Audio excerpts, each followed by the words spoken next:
BNP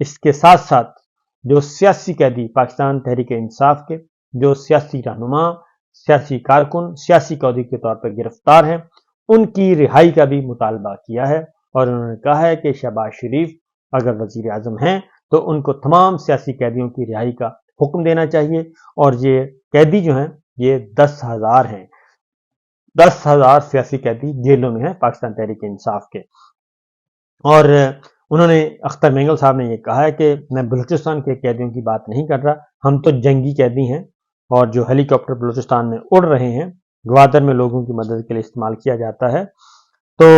اس کے ساتھ ساتھ انہوں نے یہ بھی کہا کہ اسٹیبلشمنٹ ملک دشمن ممالک کے خلاف استعمال کرتے ہیں، جو باقی ممالک ہیں، تو اپنے ہی ملک کے لوگوں کے خلاف اسٹیبلشمنٹ کبھی بھی استعمال نہیں ہوتی، اس لیے جو ہے خلائی مخلوق ووٹ کو عزت دو سنتے تھے، اور اب وہ سارے کے سارے جو کہتے تھے کہ خلائی مخلوق ہے ووٹ کو عزت دو، وہ سب کے سب اس وقت بوٹ پالش کر رہے ہیں، اور بوٹ کو عزت ملی، نہ ووٹ کو عزت ملی اور نہ ہی کچھ اور ملا۔ اور انہوں نے اکبر بگٹی کے قتل کا معاملہ بھی دوبارہ سے اٹھایا، اور انہوں نے کہا کہ ڈاکٹر شازیہ خالد کیس پہ احتجاج کرنے پر ڈاکٹر اکبر بگٹی صاحب کو شہید کیا گیا۔ یہ کل فلور آف دا ہاؤس انہوں نے کہا ہے، ان کی تقریر کافی مؤثر تقریر تھی جو کہ نشر نہیں ہو سکی۔ انہوں نے کہا کہ آئین ہمیں اسپیکر نے جب وہ فوج کو اور فورسز کی کردار پر تنقید کر رہے تھے، ڈسکس کر رہے تھے اختر مینگل صاحب، تو اسپیکر جو تھے یا صادق صاحب، انہوں نے کہا جی کہ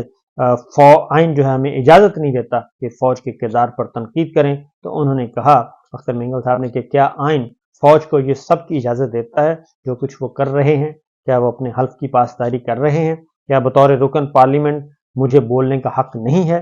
اور انہوں نے کہا کہ 1970 کے الیکشن میں اگر مرغی چور کو ڈھونڈ لیتے تو آج شور شرابے کی نوبت نہ آتی۔ اس لیے انہوں نے کہا کہ جناب ہمیں ہمارا آئین بولنے کا حق دیتا ہے، اور خاص طور پہ پھر انہوں نے ایک اور بات بھی کی، مولانا فضل الرحمان صاحب بھی یہ بات کر چکے ہیں، عوامی نیشنل پارٹی یہ بات کر چکی ہے، پاکستان تحریک انصاف یہ بات کر چکی ہے، اور اب انہوں نے سردار اختر مینگل صاحب نے بھی کہا ہے، محمود خان اچکری صاحب بھی بات کر چکے ہیں کہ اس بار جو سیٹیں ہیں تو الیکشن جو ہے وہ بیچا گیا ہے، اور الیکشن خریدنے والے بھی تھے اور الیکشن بیچنے والے بھی تھے، تو لہٰذا یہ الیکشن بیچا گیا ہے۔ اور پھر اچکری صاحب کے گھر پر جو حملہ ہوا اس پہ سینٹ میں احتجاج بھی ہوا، واک آؤٹ بھی ہوا، کیونکہ محمود خان اچکری صاحب نے جب سے وہ صدارتی امیدوار بنے ہیں اور انہوں نے تقریر کی ہے، اس بات سے لے کے وہ زیر عتاب ہیں۔ اس کے بعد آتے ہیں جی کچھ اور خبروں کی طرف۔ اچھی خبریں بھی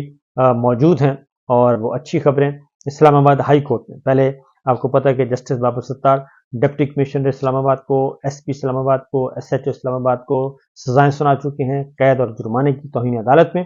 ایک اور کیس جو ہے وہ توہین عدالت کا وہ فیصلہ محفوظ ہو گیا ہے، اور وہ ہے شیریں مزاری۔ عدالتی حکم کے باوجود ڈاکٹر شیریں مزاری کو گرفتار کیا گیا تھا۔ جسٹس میاں گل حسن اورنگزیب نے ایمان مزاری کی درخواست پر سماعت کی، اور یہ ہے آئی جی اسلام آباد کے خلاف، ڈاکٹر اکبر ناصر خان کے خلاف ہے۔ تو اس پہ دلائل سننے کے بعد فیصلہ محفوظ کر لیا ہے جسٹس میاں گل حسن اورنگزیب نے۔ تو جو سماعت ہوئی آخری، اس میں انہوں نے کہا کہ انہوں نے یہ کہا کہ اس کیس میں بالکل جھوٹا وکیل لگایا گیا ہے، سیکٹری داخلہ کون ہے، اس میں کیسے ہیں، اور ڈی سی راولپنڈی نے سیکٹری داخلہ کو خط لکھا تھا۔ یہ وکیل زینب جنجوعہ کہہ رہے ہیں ہمارا یہاں کیس یہاں ہے اسلام آباد میں، کس نے توہین عدالت کی، کیا سپرنٹینڈنٹ اڈیالہ اسد وڑائچ ہیں یا نہیں؟ جسٹس میاں گل حسن اورنگزیب نے سوال کیا تھا۔ کمشنر کی طرف سے احکامات جاری کیے گئے تھے۔ وکیل زینب جنجوعہ نے کہا جب یہ آرڈر جاری ہوا تو اسٹیٹ کونسل عدالت میں تھے۔ وکیل زینب جنجوعہ نے یہ بتایا ہماری کوشش تھی کہ عدالت سے تحریری حکم نامہ لیں، کیونکہ اسلام آباد پولیس عدالت کے باہر تھی، اور باہر تھی جو ہوا نہیں ہونا چاہیے تھا، لیکن توہین عدالت کا ذمہ دار کون ہے وہ بتائیں۔ وکیل نے پوچھا ہم یہ نہیں چاہتے کہ کسی جونیئر افسر کو سزا دی جائے۔ ایک report S S P operation کی جانب سے جمع کرائی گئی۔ جسٹس میاں گل حسن اورنگزیب نے ایس ایس پی آپریشنز کی رپورٹ کا جائزہ لیا، اور انہوں نے کہا کہ ضرورت پڑی تو آپ کو دوبارہ بلا لوں گا، ورنہ ہم فیصلہ دے دیں گے۔ تو لہٰذا فیصلہ ہو گیا محفوظ، اور یہ بھی آنے والے دنوں میں یہ فیصلہ آ جائے گا، اور فیصلہ بھی کافی سٹرونگ فیصلے مجھے لگ رہا ہے کہ ایک اور فیصلہ آئے گا جسٹس بابر ستار صاحب کی طرح، اور جو لوگ اس میں ملوث ہیں ان کو ذرا تھوڑا سا ٹیکا لگ سکتا ہے، مجھے یہ لگ رہا ہے۔ وفاقی کابینہ جی، نگراں کابینہ بالآخر اپنے گھر کو چلی گئی، اور انوار کاکڑ صاحب جو ہیں وہ اب نگراں وزیر اعظم نہیں رہے، البتہ وہ پرائم منسٹر ہاؤس سے منسٹر انکلیو میں بنگلہ نمبر 15 میں شفٹ ہو گئے ہیں۔ نوٹیفیکیشن جاری ہو گیا، ساری کابینہ سبکدوش، ساری کابینہ تحلیل کر دی گئی، تمام نگراں وزیر جو ان کو حکم ملا ایک انتہائی متنازع ترین الیکشن کروا کے اور ایک غیر آئینی مدت پوری کر کے اپنے گھر کو جا چکے ہیں۔ دوسری جانب جو ہے اب خیبر پختونخوا میں کابینہ کی تشکیل کا معاملہ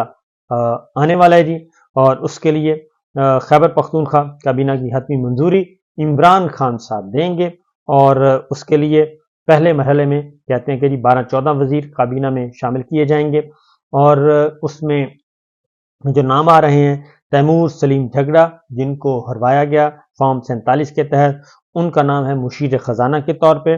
سابق اسپیکر مشتاق غنی کا نام بھی سینئر صوبائی وزیر کے لیے تجویز کیا گیا ہے۔ ہری پور سے ارشد ایوب کا نام شامل ہے، آئی تھنک یہ عمر ایوب صاحب کے بھائی ہیں، چھوٹے بھائی ہیں۔ تو دیر سے ملک لیاقت علی اور سوات سے ڈاکٹر امجد مجوزہ کابینہ میں شامل ہوں گے۔ مالاکنڈ سے شکیل احمد ہیں، نوشیرہ پرویز خٹک صاحب کا شہر ہے، یہاں پہ خلیق الرحمان ہیں، مردان سے طارق محمود ہیں، سوابی سے فیصل ترقی ہیں، چارسدہ سے فیضل شکور ہیں، اور عارف احمد زئی ہیں۔ پشاور سے مینا خان آفریدی شامل ہیں۔ یہ اب تک جو ہے صوبائی کابینہ کے نام آ رہے ہیں، لیکن اس کے لیے بہت جلد جو ہے وزیر اعلیٰ خیبر پختونخوا یہ ملاقات کریں گے عمران خان صاحب سے اڈیالہ جیل میں، اور ان سے صوبائی کابینہ تشکیل دینے کے بارے میں ہوگی مشاورت، اور اس کے بعد ان کو جیسے ہی وہاں سے فائنل ہوگا تو یہ سارا کام ہو جائے گا جی۔ اسی طریقے سے شیر افضل مروت نے مطالبہ کیا ہے کہ چیف جسٹس قاضی فائز صاحب مستعفی ہو جائیں، اور مستعفی بھی ہو جائیں، اور اس دوران ایک اور کام بھی کریں۔ انہوں نے کہا کہ انہوں نے چونکہ سپریم کورٹ کے 5 رکنی بینچ کا فیصلہ پامال کیا ہے، اور قاضی فائز صاحب پاکستان تحریک انصاف سے متعلق کسی مقدمے میں نہ بیٹھیں، یہ بھی انہوں نے مطالبہ کیا ہے۔ اور ایک ساتھ ہی ایک اور 9 مئی کا بڑا ہے چرچا، تو 9 مئی کا غبارہ ہر روز پھٹتا جا رہا ہے۔